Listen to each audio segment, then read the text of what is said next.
where has the last 5 days gone? Formula One makes the trip over from Mexico City to Sao Paulo, Brazil. Not for the Brazilian Grand Prix, but the Sao Paulo Grand Prix. Interlagos is back on the Formula One calendar, and everybody liked that. The Formula One season moves away from Mexico City and down to Sao Paulo. It's the Sao Paulo Grand Prix at Interlagos. Just 4 races remain in the opening 5 weeks then. Sao Paulo before the first ever race in Qatar. 2-week break before Saudi Arabia if the track is finished on time. And Abu Dhabi on the 10th to the 12th of December rounds out this incredible season that has been dominated by Max Verstappen in terms of victories. In the Drivers' Championship, Max Verstappen leads by 19 points. It's match point for him this weekend at Sao Paulo. Lewis Hamilton has to win in order to keep his championship hopes alive. Valtteri Bottas has moved ahead of Sergio Perez. Lando Norris and Charles Leclerc in a battle for McLaren Ferrari supremacy as well sees Carlos Sainz 7th with Daniel Ricciardo 8th. Pierre Gasly 9th and Fernando Alonso rounds out the top 10. A staggering 252.5 points separate the top 10 in the standings. In the second page, it's Esteban Ocon on 46 points in a battle with Max Verstappen as well. Lance Stroll holding off Yuki Tsunoda. Russell is now separated between his teammate with Kimi Raikkonen getting points last time out in Mexico. Nicholas Latifi 17th. Giovinazzi the last driver with points. Still no points for Mick Schumacher or Nikita Mazepin, but of course Robert Kubica finishing 20th due to having a higher finishing position in the 2 races he did compared to Nikita Mazepin. In the Constructors' Championship, Mercedes leads the way by just a single point to Red Bull as well. It's closing up for Red Bull to try and do the double. Ferrari and McLaren locked in a battle over 3rd place as well. The battle for 5th and 6th still now exactly the same points between Alpine and AlphaTauri. Aston Martin in 7th, distant on their own. Williams securing 8th, Alfa Romeo 9th, and still no points on the board for Haas F1. It's the 2021 Sao Paulo Grand Prix, and this is your Grand Prix preview. Yes, hello everybody, welcome to the Grand Prix preview. Everybody liked this because we are back in town. Sao Paulo, Brazil hosts Formula One once again, and after 2 fantastic back-to-back races here, 2018 and 2019 were some of the best we've ever seen. 2019, still one of my personal favourite races as well. That's for a whole different reason as well. It lifted me up at a very dark time as well, personally as well.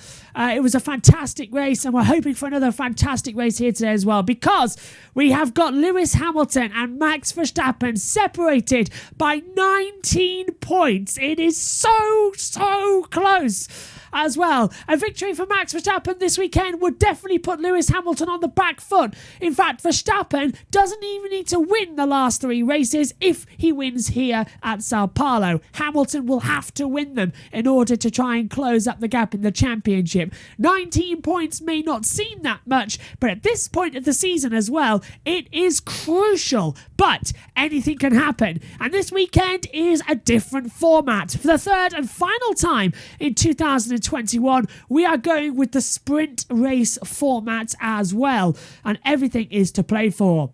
Let's get into the Thursday news then and start off with the COVID restrictions. More have been lifted now. The press conference has changed. We're to handheld microphones now as well for the drivers. Masks can come off even when the drivers are talking to media.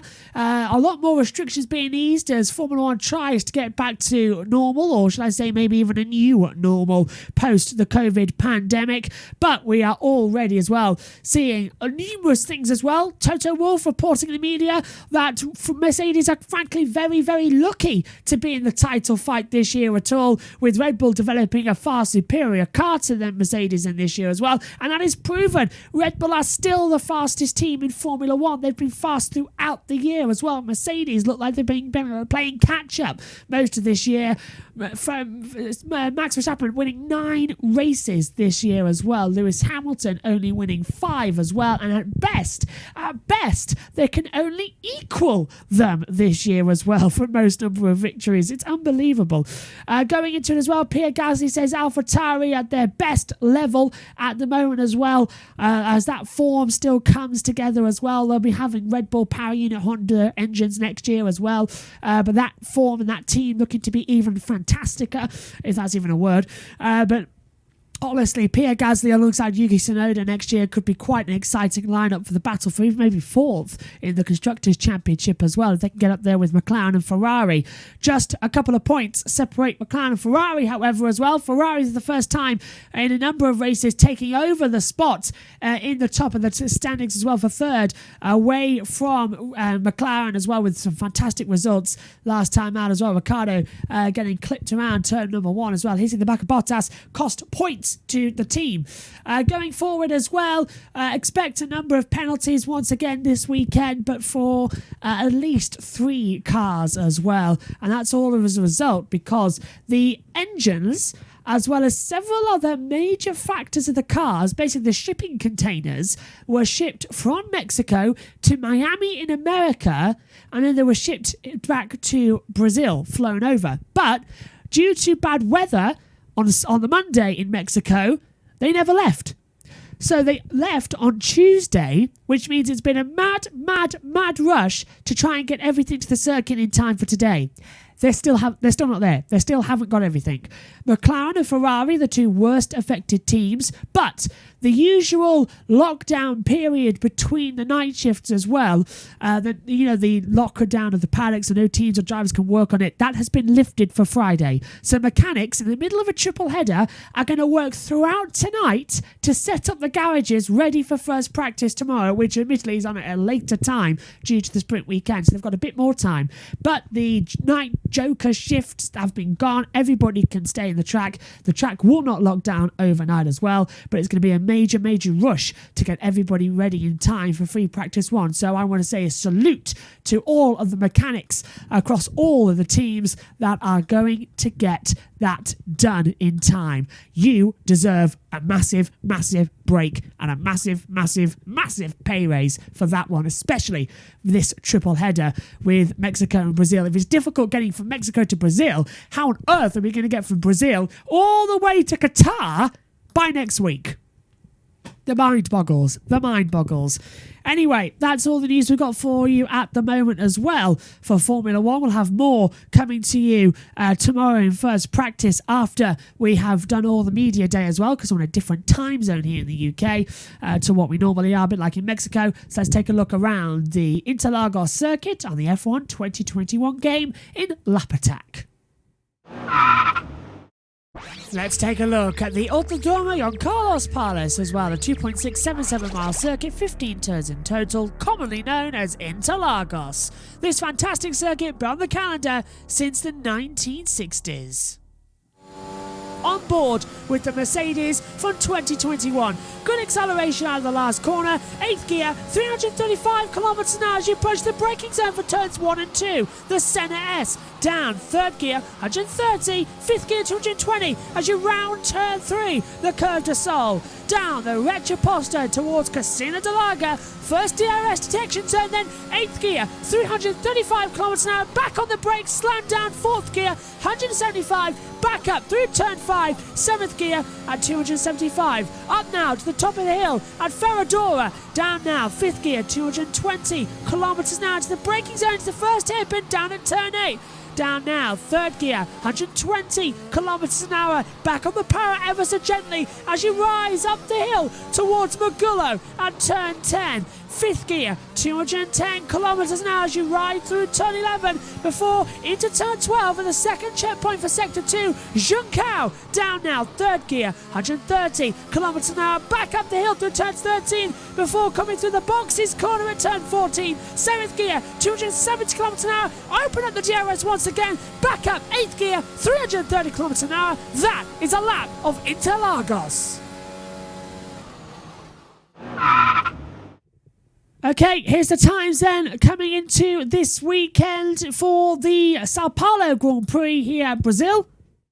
You can join us for first practice at 3:20 tomorrow, British time, of course. Qualifying underway at 6:40, session starting at 7. On the Saturday, practice 2:50, session underway at 3 British time. The sprint race as well. We're on air at 7:10, lights out at 7:30 as well. And a race on Sunday. An extra build-up for you as well. We are on air at 4:15 for a 45-minute build-up to the race, showing you the sprint once again, as well as all of the action from the weekend. And don't forget to join us for the Grand Prix race review as well straight after. And the last ever MotoGP race of 2021 as well. And I want to take this opportunity as well to say goodbye to Daniel Petrucci, who's going to be a Dakar rider. Goodbye to Steve Day, who said that he's going to leave the MotoGP World Feed commentary box as lead commentator. Goodbye. You've been absolutely fantastic these past 6 seasons, and 4 seasons you've led the MotoGP team as well. And I also want to say goodbye to the Doctor, Valentino Rossi, as he starts his very last weekend as a MotoGP rider. That's going to be an emotional one come Sunday. You can join me and Megan for that one as well. Tomorrow at first practice, me and Synthel will be in the commentary box, of course, as well. You can join us for that one. It's going to be great fun.